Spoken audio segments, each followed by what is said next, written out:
deal of planned gifts in place can in fact, based on actuarial tables and other predictors, can get some sense of what's going to be the income from those planned gifts over the next several years. It's not the best of budgeting means, but it is a form of budgeting means. When you know what's in the pipeline, you can do some budgeting from that perspective. Okay? All right, so if these are the advantages from an organizational perspective, again, I would say, why are we not involved in planned giving? Why are more organizations not doing this? Okay. Again, a little bit on the small side on the print, but how we're going to start a planned gifts program if we don't already have it in place. Very, very important that the board understands what the ramifications are of planned giving. Okay, so get that commitment up front. If you have development personnel, they also need to know what the ramifications are of a planned giving program, what the requirements are going to be, what their expectations are in terms of training, how they interact with donors, how they have conversations, who can make approval relative to planned gifts. So the board has to be involved at the starting gate with making a decision on planned giving. One suggestion here would be to get this started with a study committee or a task force. Small group of people are going to study what are we willing to participate in, what gifts are we willing to accept, what gifts will we choose not to accept. You're going to need to determine some, let's see if we get down here. You're going to need to determine right here between recommendations and adoption of a plan. You're going to need to make some decisions about gift acceptance policies. You're going to need to make some decisions about investment policies, and you're going to need to make some decisions about spending policies relative to planned giving. So the board has to be involved in that and has to sign off on it and approve it. Planned giving staff members are typically the highest trained fundraisers you will have. And they usually require the most ongoing kind of training. Okay? There are a lot of legal issues involved, tax issues involved. Your planned giving staff have to be very highly trained. Okay? If you're going to hire staff, once you've made all these other decisions, policy types of decisions, then put the staff in place. You can see the rest of these. Organize a gifts committee, prepare a plan for promotion. I'm going to tell you a little bit more about some things about how you might promote a plan here in just a minute.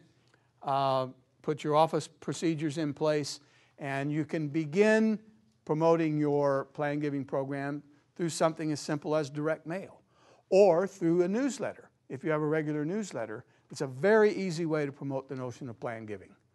Okay? In fact, I've seen over the years that the type of organization that is typically the best at promoting their planned giving program through communications pieces that are already in place are churches or houses of worship, because they have a regular weekly publication of some sort.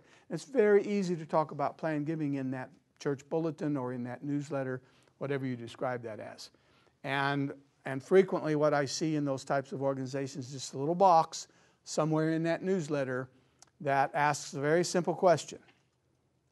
Have you left St. Mark's in your will? Okay, it's just a very simple question. You could all do that in your nonprofit communications pieces. You can put it on your website. You can put it in your direct mail pieces. Check off box on the direct mail return device. Please contact me about a planned gift. Or I'm interested in learning more about a planned gift. It's very easy to promote this notion. All right?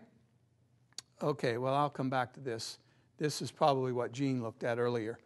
But let me come back to promotional plan. You can do it through existing means, newsletters, website, things of that sort.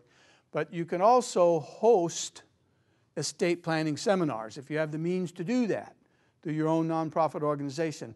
And again, think about this in terms of this is a service to your prospective donors. If the numbers apply to your constituency that apply to the general population, namely that about half of the households have an estate plan, then that means half of them don't. If those numbers apply across your constituency, then half of the people with whom you're dealing don't have an estate plan. If you offer an estate planning seminar, you give them the advice and encouragement to make a planned gift, an estate plan, then you're providing a service to them. You do not have to promote your own organization through that kind of a service. In fact, probably would not be good to promote your own nonprofit organization through that kind of a seminar, but just encourage them to think about estate planning.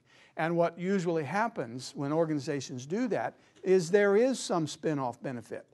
Because if they put a plan in place, the donor puts a plan in place, he or she is going to remember where he learned how to do this and is probably going to offer something back to you in the form of some kind of a planned gift. But even if you don't get a planned gift out of the process, it's a good thing to do. Okay? So promote the idea of estate planning through literature, online, through estate planning seminars, and get people thinking in terms of their own planning of an estate. Okay? Now, before I go on, I do have a couple of slides here which have some data, but I suspect these might be the ones that you've seen already, and if that's the case, then I'm not going to spend any time on them. But before I do that, what questions do you have up to this point relative to the advantages of planned giving to a donor or prospective donor, and or relative to the advantages of a planned giving program for your nonprofit organization?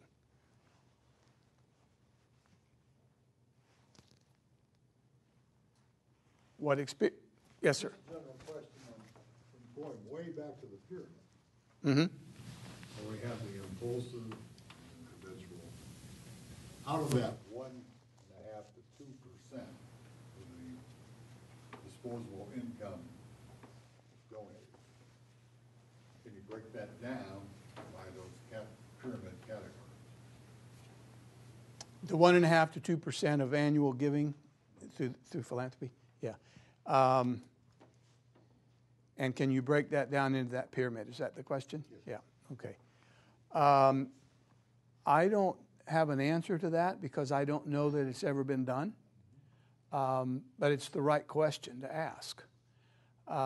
Because if that 1.5% to 2% is disposable personal income, what we don't know is what are the assets and what is the wealth that is accumulated there that might be available that could be channeled into a planned gift. We don't know that. There are some general data out there in the field, right? There have been some studies done.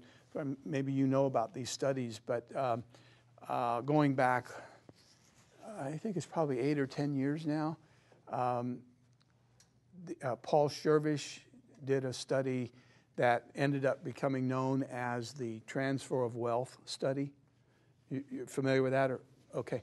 Paul Schervish and his colleagues at Boston College did an econometric study of wealth in the United States held at the level of the greatest generation and the early baby boomers.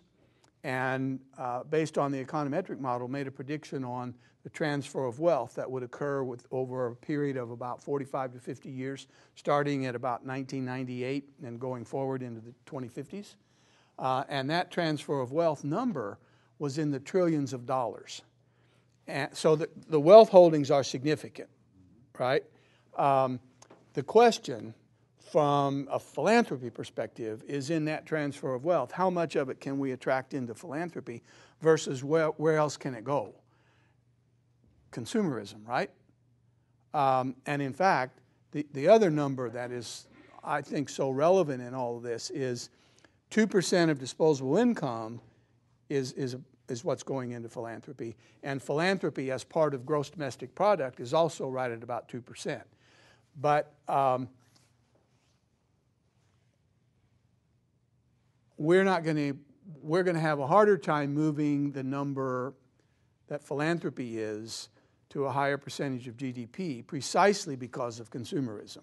That is to say, every time we hire someone to shovel the snow or to mow the grass or we go to the, we get our cars taken care of, or a lot of things that we used to do on our own that we now pay someone else to do. Every time we do that, GDP goes up, which means it's harder for